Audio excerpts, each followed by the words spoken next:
Hello friends, അച്ചി കിച്ചണിൻ്റെ പുതിയ വീഡിയോയിലേക്ക് ഒരിക്കൽ കൂടി സ്വാഗതം. ഇന്ന് ഞാൻ വന്നിരിക്കുന്നത് എഗ്ഗ് പുലാവ് റെസിപ്പിയുമായിട്ടാണ്. 2 മുട്ട പുഴുങ്ങിയത് ചെറുതാക്കി അരിഞ്ഞ് മാറ്റി വയ്ക്കണം.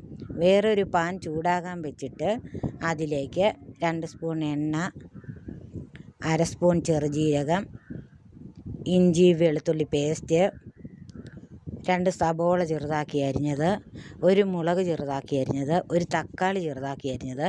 ഇതെല്ലാം വഴങ്ങി വരുമ്പോൾ 1/4 സ്പൂൺ മഞ്ഞൾപ്പൊടി, 1/2 സ്പൂൺ മുളക് പൊടി, 1/2 സ്പൂൺ മല്ലിപ്പൊടി, 1/2 സ്പൂൺ ഗരം മസാലപ്പൊടി, 1/4 സ്പൂൺ കുരുമുളക് പൊടി, ആവശ്യത്തിനുള്ള ഉപ്പ്.